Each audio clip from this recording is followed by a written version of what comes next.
प्यारे विद्यार्थियों, आज हम बीएससी सेकेंड ईयर के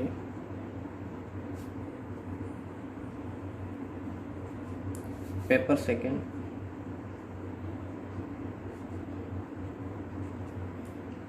एनाटॉमी ऑफ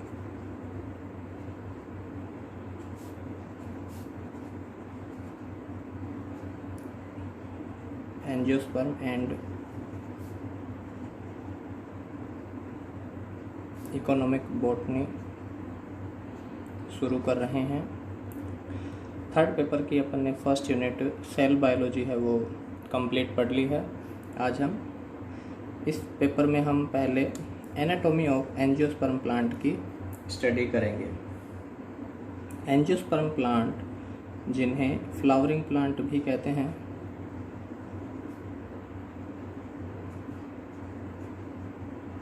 या इन्हें आवर्त बीजी पादप भी कहा जाता है। ऐसे पादप जिनके बीज है वो किसी संरचना के द्वारा आवरित रहते हैं, या हम कह सकते हैं कि फल भित्ति से वो आवरित रहते हैं।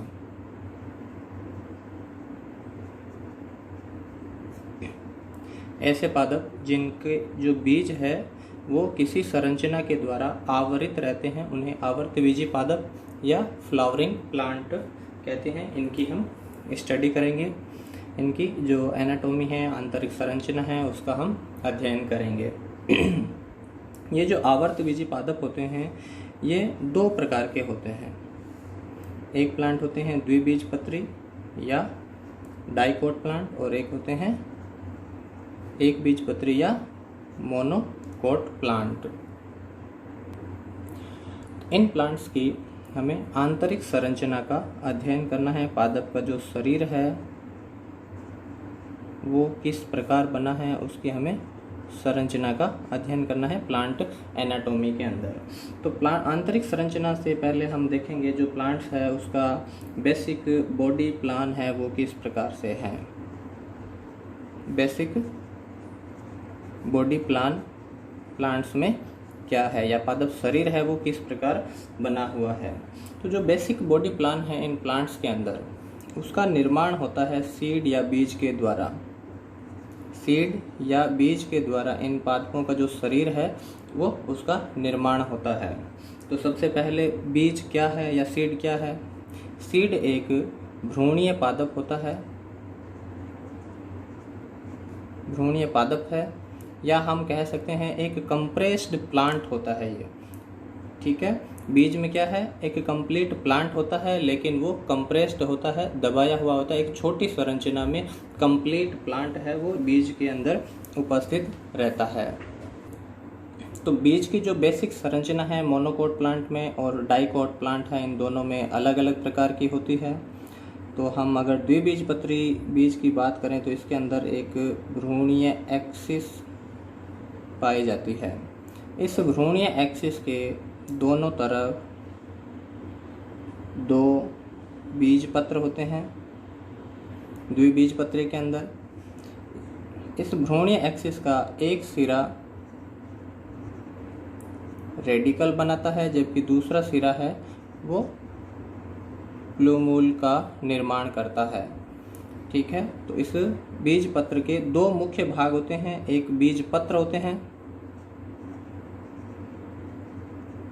और एक एम्ब्रियोनल एक्सिस होती है। तो बीज पत्र जो एम्ब्रियोनल एक्सिस है उसके दोनों किनारे क्या करेंगे कि एक किनारे पर रेडिकल रीजन होता है और दूसरे किनारे पर प्लूमूल रीजन होता है, प्रांकुर और मूलांकुर। इससे रेडिकल से रूट का निर्माण होगा, प्लूमूल है उससे शूट सिस्टम का निर्माण होता है। जबकि जो बीज पत्र होते हैं इसके अंदर भोजन है वो संचित मात्रा में उपस्थित रहता है। जो ग्रोविंग या जर्मिनेटिंग सीड है, जब पादप का निर्माण होता है उस समय ये भोजन की सप्लाई करने का कार्य करता है। इस तरह की जो संरचना है वो डाइकोट बीज की होती है। द्विबीजपत्री की बीज की संरचना इस प्रकार की है, जबकि एक बीजपत्री प्लांट है उसके अंदर जो एक्सिस होती है वो किनारे पर उपस्थित रहती है और इस तरह से उसमें केवल एक बीज पत्र ही उपस्थित रहता है। ये एम्ब्रियोनल एक्सिस है जिसमें ये रेडिकल रीजन है और ये प्लूमूल है। इन दोनों में यहाँ पे क्योंकि ये बीज पत्र है वो बीज में खुला रहता है, इसलिए इनमें कोलियोप्टाइल और कोलियोराइजा है कवरिंग उपस्थित रहती है, जबकि इसमें केवल एक बीज पत्र होता है। एक बीज पत्री बीज है उनमें मुख्यतः ये एंडोस्पर्मिक सीड होते हैं। ठीक है, ये मुख्यतः एंडोस्पर्मिक सीड होते हैं जिनमें भ्रूणपोष है वो भोजन के रूप में उपस्थित रहता है। ये पूरा जो पोर्शन है ये भ्रूणपोष होता है। तो एक बीजपत्री जैसे हम गेहूं बाजरे की बात करते हैं, द्विबीजपत्री जैसे पल्सेज है उनके बीज है, इस तरह से इनकी ये ऐसी संरचना उपस्थित रहती है। द्विबीजपत्री के अंदर जो एम्ब्रियोनल एक्सिस होती है वो मुख्य अक्ष होती है, बीच में उपस्थित रहती है, जबकि इसमें एक बीजपत्री में जो बीज होता है वो किनारे की तरफ उपस्थित रहता है, मुख्य अक्ष से दूर रहता है। मुख्य अक्ष पर भ्रूणपोष है वो पाया जाता है। तो इनकी डिटेल स्ट्रक्चर है वो हम मॉर्फोलॉजी में पढ़ेंगे। तो बेसिक बॉडी प्लान में हम देख रहे हैं कि बीज है, बीज से प्लांट या पादप शरीर का निर्माण होता है। जब बीज है वो जर्मिनेट करेंगे तो उससे कंप्लीट पादप शरीर है उसका निर्माण होगा। तो पादप शरीर है इसके दो मुख्य भाग होते हैं। एक भाग है जिसे हम रूट सिस्टम कहते हैं या जड़ तंत्र, जबकि दूसरा होता है शूट सिस्टम या इसे हम प्ररोह तंत्र भी कहते हैं। रूट सिस्टम है जिसमें जड़ें होती है और ये जड़ें हैं वो इसमें डाइकोट और मोनोकोट में अलग अलग प्रकार की होती है। फिर पुनः इन्हें हम दो भागों में बांटते हैं, एक टेप रूट है और एक एडवेंटिशियस रूट है, या इसको हम फाइब्रस रूट भी कहते हैं। एडवेंटिशियस रूट अपस्थानिक जड़ें या फाइब्रस रूट, और दूसरी मूसलामूल या टेप रूट होती है। टेप रूट है वो डाइकोट प्लांट में उपस्थित है, जबकि फाइब्रस रूट है वो मोनोकोट प्लांट में मिलती है। प्लांट की जब हम एनाटॉमी की स्ट्रक्चर करेंगे, एनाटॉमी पढ़ेंगे तो हम कंपैरेटिवली हमें मोनोकोट और डाइकोट की स्टडी करनी है। जबकि जो शूट सिस्टम है इसके दो भाग होंगे, एक तो स्टेम होता है और एक पत्तियां होती है, लीफ होती है। शूट सिस्टम जिसे हम एरियल भाग भी कहते हैं, वायवीय भाग कहते हैं, और जड़ तंत्र होता है वो भूमिगत भाग होता है पौधे का। शूट सिस्टम में तना और पत्तियां सम्मिलित है, इसके अलावा इसके अंदर पुष्प भी होते हैं, कलिकाएं भी इसी में शूट सिस्टम का ही भाग होती है। इस तरह से एक सीड है उससे कंप्लीट प्लांट का निर्माण होता है। कोशिकाओं में विभाजन के द्वारा प्लांट शरीर की, पादप शरीर की वृद्धि होती है और दो भाग बनते हैं, रूट सिस्टम और शूट सिस्टम, जिसके द्वारा जड़, तना और पत्तियों का निर्माण होता है, जो प्लांट की बेसिक स्ट्रक्चर होती है।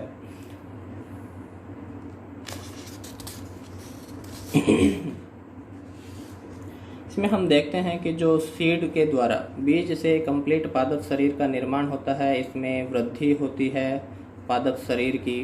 तो जो ये वृद्धि है वो प्लांट्स और एनिमल्स में अलग अलग प्रकार की वृद्धि हमें देखने को मिलती है। एनिमल्स में जो वृद्धि होती है, जंतुओं में जो वृद्धि होती है, उसके दो मुख्य लक्षण होते हैं कि एक तो इनमें जो वृद्धि है वो डिफ्यूज्ड प्रकार की होती है या विसरित प्रकार की वृद्धि हमें देखने को मिलती है। कंप्लीट जो बॉडी होती है उसके सभी भागों में लगभग वृद्धि मिलती है, उसे हम डिफ्यूज्ड या विसरित वृद्धि कहते हैं। दूसरी जो इनमें होता है कि एक निश्चित अवधि तक ही इनमें वृद्धि देखने को मिलती है। एनिमल्स में एक निश्चित अवधि तक ही वृद्धि प्रवस्था होती है, वहीं तक उस वृद्धि होगी, उसके बाद में उनमें वृद्धि हमें देखने को नहीं मिलेगी। जबकि जो प्लांट्स होते हैं इनमें वृद्धि होती है वो लोकलाइज्ड होती है। लोकलाइज्ड या स्थानीयकृत वृद्धि पादपों में मिलती है, और दूसरा जो वृद्धि है वो इनमें जीवन पर्यंत हमें देखने को मिलेगी। स्थानीयकृत वृद्धि से हमारा मतलब है लोकलाइज्ड ग्रोथ से कि पादप के जो अग्र भाग होते हैं उनमें ज़्यादा वृद्धि होती है, उनके पार्श्व भागों में हालांकि पार्श्व भागों में भी वृद्धि होती है, लेकिन अग्र भाग में ज़्यादा वृद्धि हमें देखने को मिलती है, लोकलाइज्ड ग्रोथ होती है। और दूसरा उनमें जीवन पर्यंत है वो वृद्धि लगातार होती रहती है। तो इस प्रकार जो वृद्धि होती है किसी भी जीव में, वो कोशिका विभाजन के द्वारा मुख्यतः समसूत्री विभाजन से वृद्धि होती है। कोशिकाएं हैं वो विभाजन करती है, विभाजन से नई कोशिकाओं का निर्माण होगा या कोशिकाओं का समूह बनता है। कोशिकाओं में लगातार विभाजन होने से कोशिकाओं का समूह या समूह का निर्माण होता है। इन कोशिकाओं के समूह को उत्तक कहा जाता है। कोशिकाओं के समूह को उत्तक या टिश्यू कहते हैं। जैसे एक सिंगल कोशिका है वो विभाजन करेगी और विभाजन करने से वो कोशिका आपस में वहीं जुड़ी रहती है आपस में, और एक कोशिकाओं के समूह का निर्माण करती है जिसे हम उत्तक कहते हैं। तो उत्तक क्या होते हैं? कोशिकाओं का ऐसा समूह जो उत्पत्ति व कार्य में समान हो, उन्हें हम उत्तक कहते हैं। कोशिकाओं का ऐसा समूह जो उत्पत्ति व कार्य में समानता प्रदर्शित करते हैं, उन्हें हम टिश्यू कहते हैं। कार्य अलग अलग भी हो सकता है, लेकिन उनकी उत्पत्ति या ओरिजिन है वो सिमिलर होनी चाहिए, उसे हम उत्तक कहते हैं। और कई प्रकार के उत्तक मिलकर टिश्यू सिस्टम का निर्माण करेंगे। जैसे प्लांट्स में हम देखेंगे एपिडर्मल टिश्यू सिस्टम है, ग्राउंड टिश्यू सिस्टम है, वेस्कुलर टिश्यू सिस्टम है। तो अनेक उत्तक मिलकर आपस में क्या करेंगे, एक सिस्टम या तंत्र बनाते हैं जिसे हम टिश्यू सिस्टम कहेंगे। और टिश्यू सिस्टम मिलकर प्लांट ऑर्गन का निर्माण करते हैं, जैसे रूट, स्टेम और लीफ। हमें इनकी स्टडी करनी है, इनकी आंतरिक संरचना का हमें अध्ययन करना है। तो नेक्स्ट क्लास में हम सबसे पहले प्लांट्स में उपस्थित टिश्यूज का या उत्तक का अध्ययन करेंगे, उसके बाद में टिश्यू सिस्टम है वो देखेंगे, और उसके बाद में हम कंप्लीट रूट की, स्टेम की और पत्ती की संरचना का अलग अलग मोनोकोट में और डाइकोट में स्टडी करेंगे। Thank you.